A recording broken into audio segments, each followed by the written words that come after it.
بسم اللہ الرحمن الرحیم الحمد للہ علی احسانہ والشکر له علی توفیقہ وامتنانہ والصلاة والسلام علی من ارسلہ اللہ بالہدی ودین الحق الداعی الی رضوانہ۔ معزز خواتین و حضرات، کثرت کے ساتھ آنے والے سوالات میں سے ایک یہ بھی ہے جی سنت کے مطابق تہجد پڑھنے کا طریقہ کیا ہے؟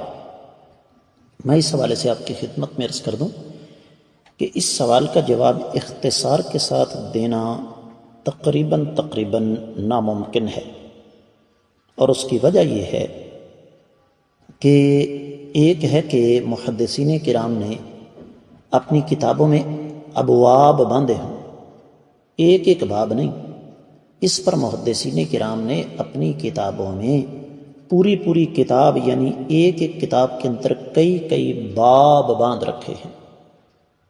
لیکن جیسے میں نے عرض کیا کہ مجھے اختصار کے تقاضوں کو بھی مد نظر رکھنا ہے، لہذا میں آپ کے سامنے ایک حدیث پڑھنے لگا ہوں۔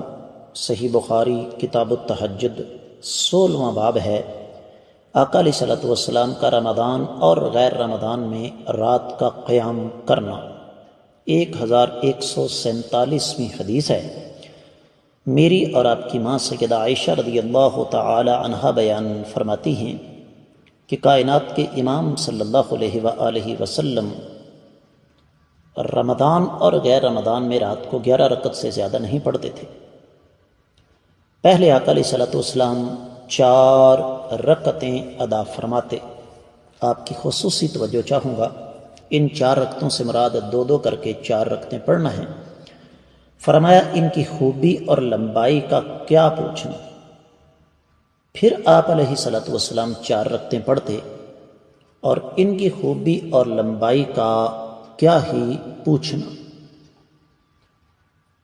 اور پھر آقا علیہ صلوٰۃ والسلام 3 رکعتیں وتر پڑھتے۔ تو فرماتی ہیں میں نے کہا اللہ کے رسول صلی اللہ علیہ وسلم آپ بسا اوقات وتر پڑھنے سے پہلے ہی استراحت فرما لیتے ہیں، سو جاتے ہیں۔ فرمایا عائشہ یہ بات یاد رکھو کہ میری آنکھیں سوتی ہیں، میرا دل جو ہے وہ جاگتا ہے، اور فرمایا یہ صرف میرا ہی مسئلہ نہیں بلکہ میرے ساتھ دیگر انبیاء علیہم الصلوۃ والسلام کو بھی رب کائنات نے یہی اعزاز بخشا ہے۔ تو جیسے میں نے آپ کی خدمت میں عرض کیا کہ اس حوالے سے احادیث بہت ساری ہیں جن کا خلاصہ یہ ہے کہ تہجد پڑھنے کا طریقہ کچھ یوں بنتا ہے کہ 2 رکعتیں پڑھی جائیں، اور وہ 2 رکعتیں طویل پڑھی جائیں، اس میں پھر باقاعدہ دعائیں ہیں جو آپ کو نماز کی مختلف کتب سے مل جائیں گی۔ ابتدا میں تکبیر تحریمہ کے بعد پھر سورۃ الفاتحہ، اور سورۃ الفاتحہ کے بعد لمبی قرات ہے، اس کے لیے ہم موبائل میں موجود قرآن مجید اوپر سے دیکھ کر پڑھ سکتے ہیں، ٹیب میں موجود قرآن مجید اوپر سے دیکھ کر پڑھ سکتے ہیں، کتابی شکل میں قرآن مجید اوپر سے دیکھ کر پڑھ سکتے ہیں۔ پھر اسی طریقے سے رکوع بھی طویل ہوگا۔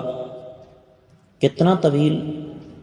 روایات میں آتا ہے کہ آقا علیہ صلوٰۃ والسلام کا رکوع اتنا طویل ہوتا تھا کہ ہم میں سے کوئی 50 آیتیں پڑھ لے۔ اسی طرح پھر رکوع سے سر اٹھانا ہے، اور وہاں بھی دعائیں موجود ہیں۔ پھر سجدوں میں بھی یہی کیفیت ہوگی کہ طویل سجدے کیے جائیں۔ میں یہاں صرف ایک مثال آپ کو دوں گا۔ حدیث میں آتا ہے کائنات کے امام صلی اللہ علیہ وآلہ وسلم نے ایک دفعہ قیام اللیل فرمایا، سیدنا عبداللہ بن عباس رضی اللہ تعالیٰ عنہما راوی ہیں، اور آپ نے 1 رکعت میں پہلے سورۃ البقرہ پڑھی، پھر سورہ آل عمران پڑھی، پھر سورۃ المائدہ پڑھی، اور پھر سورۃ النساء پڑھی۔ میں بھول کر نہیں کہہ رہا، یہ حقیقت ہے کہ نبی علیہ الصلوۃ والسلام نے پہلے سورۃ المائدہ پڑھی، پھر سورۃ النساء پڑھی۔ یہ 1 رکعت تھی آقا علیہ الصلوۃ والسلام کی۔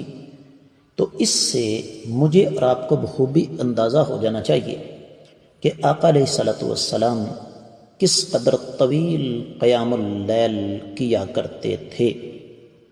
ظاہر سی بات ہے یہ سعادت ہر ایک کو تو نصیب نہیں ہو سکتی، الا ماشاء اللہ، چند لوگ ہی ہوں گے جو کہ اتنا لمبا قیام جو ہے وہ کر سکیں گے۔ تو آقا علیہ الصلوۃ والسلام کا جو قیام تھا، تہجد تھی، اس کا طریقہ کار یہی ہے کہ طویل قیام، طویل رکوع، طویل سجدے، لیکن پہلی 2 رکعتیں زیادہ لمبی، اس کے بعد آہستہ آہستہ پھر یہ طوالت کم ہوتی چلی گئی۔ تو میں امید کرتا ہوں کہ اللہ تعالیٰ کی توفیق سے آپ کو اچھی طریقہ تہجد سمجھ میں آ گیا ہوگا۔ اللہ تعالیٰ سے دعا ہے کہ اللہ تعالیٰ ہمیں سمجھ کر عمل کرنے کی توفیق عطا فرمائے۔ اجازت چاہوں گا۔ السلام علیکم ورحمۃ اللہ وبرکاتہ۔